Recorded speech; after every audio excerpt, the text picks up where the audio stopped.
Top stocks ની details જાણીએ સહયોગી નીરજ અને આરતી આપણી સાથે જોડાઈ ગયા છે। ગુડ મોર્નિંગ આપ બંનેને। નીરજ, કયા સ્ટોક્સ આજે ફોકસમાં રાખીશું? જી, આજના દિવસે સૌથી પહેલાં શરૂઆત કરીએ કે જ્યાં આપણને ઓટો વેચાણના આંકડા આવતા દેખાયા છે। એમાં સૌથી પહેલાં હીરો મોટોકોર્પ, અહીંયા જુઓ જાન્યુઆરી મહિનાની અંદર જે આપણને આંકડા આવતા દેખાયા છે, કુલ સેલ્સ લગભગ 2% જેટલું જ વધ્યું છે। ડોમેસ્ટિક સેલ્સની અંદર 2%નો ઘટાડો છે, પરંતુ સામે તમને એક્સપોર્ટની અંદર એક વધારો આવતો દેખાયો છે અને સારો વધારો એક્સપોર્ટની અંદર આવ્યો છે કે જ્યાં આગળ લગભગ 1.5 ગણા જેટલી એક્સપોર્ટ અહીંયાથી વધતી દેખાય છે। જોકે આજના દિવસ આપણે જે શનિવારના દિવસે બજેટ આવ્યા બાદ આ બધા સ્ટોકની અંદર જે ઉછાળો જોવા મળ્યો હતો, એટલે એના પર એક નજર આપણે ખાસ કરીને રાખતા રહીશું। હીરો મોટોકોર્પ અહીંયાથી આજના દિવસે થોડો એક્શનમાં દેખાશે, પરંતુ ઓવરઓલ થોડુંક સેલ્સ ઓછું છે, કોઈ બહુ વધારે મોટી અહીંયાથી અપેક્ષા રાખવી ન જોઈએ। બીજી તરફ આઈશર મોટર્સ, અહીંયા રોયલ એનફિલ્ડના વેચાણના આંકડા આવ્યા જુઓ, સારા આંકડા છે। કુલ વેચાણ અહીંયા રોયલ એનફિલ્ડનું લગભગ 20% જેટલું વધતું દેખાયું છે। 76,000 યુનિટ હતા, એની સામે 91,000 યુનિટ પર રહ્યું છે અને અહીંયાથી જે પ્રકારની રાહત આપણને ટેક્સની અંદર મળી છે એની પણ એક અસર કદાચ ફરી પાછી આજે દેખાય। આમ તો શનિવારે જોવા મળી હતી, પરંતુ આંકડા થોડાક પોઝિટિવ છે। આ ઉપરાંત વીએસસી ટીલર્સ અને ટ્રેક્ટર્સ, અહીંયા 17% જેટલું કુલ વેચાણ ઘટતું જોવા મળ્યું છે। જો એક બાજુ જે રવિ પાક હતો તેની વાવણી છે એ સારી થતી જોવા મળી, ખરીફની પણ વાવણી આપણને સારી જોવા મળી હતી, પરંતુ હજી જોઈએ એવી ડિમાન્ડ આ કંપનીના જે સાધનો છે કે વાહનો છે એની આપણને જોવા નથી મળી, એટલે આજના દિવસે અહીંયા થોડો ઘણો ઘટાડો આપણને આવતો જોવા મળી શકે છે। તો આ બધા પર ખાસ એક નજર રાખીશું। પરંતુ આજે જે અન્ય પરિણામો આવ્યા છે એમાંથી ખાસ કરીને આરટી ઇન્ડસ્ટ્રીઝ પર એક નજર રાખવાની છે।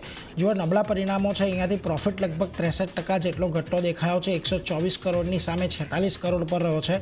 આવક લગભગ 6.25% જેટલી વધી છે। એબિટાની અંદર 11%નો ઘટાડો છે, જ્યારે માર્જિન 15%થી ઘટીને 12.5% પર આપણને રહેતા જોવા મળ્યા છે। એટલે દરેક મોરચે અહીંયા નબળા પરિણામો છે। આરતી ઇન્ડસ્ટ્રીઝ આજના દિવસે તમને અહીંયા ઘટાડા તરફી કારોબાર દેખાઈ શકે છે। બીજી તરફ તમને જીઆર ઇન્ફ્રાના પરિણામો આવતા દેખાયા, જો પરિણામો અહીંયા પણ નબળા છે। પ્રોફિટની અંદર આપણને ગ્રોથ જોવા મળ્યો છે લગભગ 8%ની આજુબાજુનો, પરંતુ રેવન્યુ લગભગ 20% જેટલી ઘટી છે। એબિટાની અંદર 27% જેટલો મોટો એક ઘટાડો છે અને માર્જિન 23.8%થી ઘટીને 21.8% પર રહ્યા છે। એટલે ટોપલાઇનની અંદર મિશ્ર છે, પરંતુ ઓપરેટિંગ નંબર્સ ઘણા નબળા છે, એટલે આજના દિવસે તમને જીઆર ઇન્ફ્રામાં પણ એક ઘટાડો આવતો જોવા મળી શકે છે। એટલે એના પર એક નજર તમારે ખાસ કરીને રાખવાની છે। એટલે જો આજના દિવસે ખાસ તો ઓટો વેચાણના જે હીરો મોટોકોર્પ, આઈશર મોટર્સ, આ બંનેના આંકડા આવ્યા છે એના પર કેવું રિએક્શન આવે છે એના પર એક નજર રહેશે। અને આરતી ઇન્ડસ્ટ્રીઝ એફએનઓની કંપની છે, પરંતુ અહીંયા પરિણામો થોડા નબળા આવતા જોવા મળ્યા છે, એટલે એના પર એક નજર રાખતા રહીશું।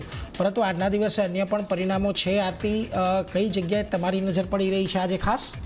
જે અને પણ રિઝલ્ટ્સ આવતા દેખાયા છે। શરૂઆત આપણે અનંતરાજ સાથે કરીએ તો અહીંયા જે રીતે મિશ્ર નંબર્સ આવ્યા છે તેનું રિએક્શન સ્ટોક બતાવશે।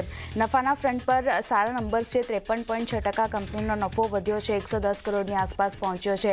સામે આવકની વાત કરી લઈએ તો થોડો ઘણો ઘટાડો આપણને ત્યાં બનતો, વધારો ત્યાં પણ આવતો દેખાયો છે। 36.3% આવક પણ ખાસ કરીને કંપનીની વધતી દેખાઈ રહી છે, 534 કરોડની આસપાસ પહોંચી છે। પણ એબિટા માર્જિન આપણને ઘટતા જોવા મળ્યા છે। એબિટા જુઓ 11.2% ઘટ્યા છે, 231 કરોડની આસપાસ પહોંચ્યા છે, જ્યારે માર્જિન જે 15% પર હતા ત્યાંથી ઘટી અને 12.6% પર આવતા દેખાયા છે। યર ઓન યર બેઝિસ પર આ નંબર્સ આપણને મિશ્ર આવતા દેખાયા છે, ધ્યાન રાખવાનું રહેશે।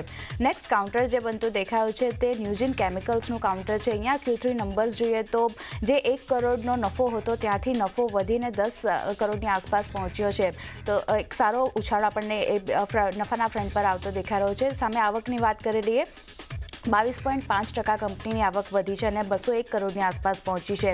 એબિટા માર્જિન પણ ખાસ કરીને સુધર્યા છે। એબિટા જુઓ 71% આપણને વધતા જોવા મળતા દેખાય છે, 34 કરોડની આસપાસ પહોંચ્યા છે। અને માર્જિનની વાત કરી લઈએ તો જે 12.3% પર હતા ત્યાંથી સુધરી અને 17.2%ની આસપાસ પહોંચતા દેખાય છે। તો સારા નંબર્સ છે દરેક ફ્રન્ટ પર। અહીંયા એક પોઝિટિવિટી સ્ટોક આપણને આગળ વધતી દેખાઈ શકે છે, ધ્યાન રાખવાનું રહેશે। નેક્સ્ટ કાઉન્ટર કોલ ઇન્ડિયાનું છે। અહીંયા ન્યૂઝ બેઝ અપડેટ જે રીતે આવતી દેખાઈ રહી છે તેના પર નજર કરી લઈએ તો બિઝનેસ અપડેટ આવી છે, જેમાં જાન્યુઆરીમાં ખાસ કરીને કોલ ઉત્પાદન જે છે તે 0.8% ઘટ્યું છે અને 77.8 મેટ્રિક ટન પર પહોંચતું દેખાયું છે. સામે વાત કરી લઈએ સેલ્સની તો અહીંયા પણ વધારો આપણને જોવા મળતો દેખાય છે. મામૂલી એવો 2.2% કંપનીનો સેલ્સ જે છે તે અહીંયાથી વધ્યો છે જાન્યુઆરી મહિનામાં અને 68.6 મેટ્રિક ટન પર પહોંચતો દેખાયો છે. તો એક બિઝનેસ અપડેટ જે રીતે આવતા દેખાયા છે, કોલ ઇન્ડિયાના કાઉન્ટર પર નજર રાખવાની રહેશે. નેક્સ્ટ કાઉન્ટર MOILનું છે. અહીંયા પણ બિઝનેસ અપડેટ આવતા દેખાઈ રહ્યા છે. મેંગનીઝ ઓરનું ઉત્પાદન ખાસ કરીને 1.6 લાખ ટન પર પહોંચ્યું છે. સેલ્સની વાત કરી લઈએ તો ત્યાં 70%નો વધારો આપણે જોયું છે ખાસ કરીને. અને જે ખાસ કરીને વાત કરીએ તો એક્સપ્લોરેટરી કોર ડ્રિલિંગ એક્ટિવિટી જે છે તે 10% આપણને વધતી જોવા મળતી દેખાઈ રહી છે. સાથે જ MN 44% અને તેથી વધુ મેંગનીઝ ઓરના પ્રાઇસ જે છે તે 3.5% આપણને વધતા જોવા મળ્યા છે. સાથે ઓછા ગ્રેડના મેંગનીઝ ઓરની વાત કરી લઈએ તો ત્યાં કિંમતો જે છે તે 8.2% આપણને વધતી જોવા મળી છે. સાથે જ SMGR MN 30% અને MN 25% અને ફાઇનાન્સના પ્રાઇસની વાત કરી લઈએ તો લગભગ 8.2% અહીંયા પણ કિંમતો જે છે તે આપણને વધતી જોવા મળી છે અને બધા કેમિકલ ગ્રેડ્સના પ્રાઇસ જે છે તે 8.2% વધ્યા છે. તો એક બિઝનેસ અપડેટના કારણે MOILનું કાઉન્ટર પણ ફોકસમાં રાખવાનું રહેશે.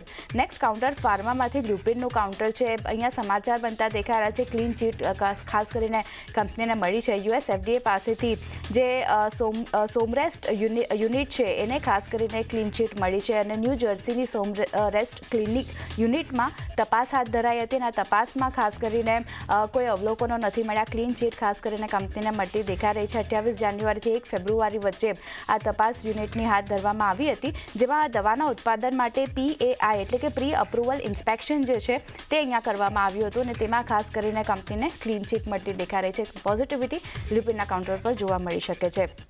અને છેલ્લે ડૉક્ટર રેડ્ડીઝની વાત કરી લઈએ તો અહીંયા પણ ખાસ કરીને જે સમાચાર આવતા દેખાઈ રહ્યા છે, GST ઓથોરિટી પાસેથી કંપનીને નોટિસ મળી છે અને 184 કરોડની નોટિસ ખાસ કરીને મળતી દેખાઈ રહી છે. તો એક થોડું ઘણું નેગેટિવિટી ડૉક્ટર રેડ્ડીઝનું કાઉન્ટર બતાવી શકે છે. આ સમાચારના લીધે પણ ફોકસ અહીંયા રાખવાનું રહેશે. તો ચાંદી આ બધા કાઉન્ટર જે નીરજે જણાવ્યા મેં જણાવ્યા બધા ફોકસમાં રહેશે.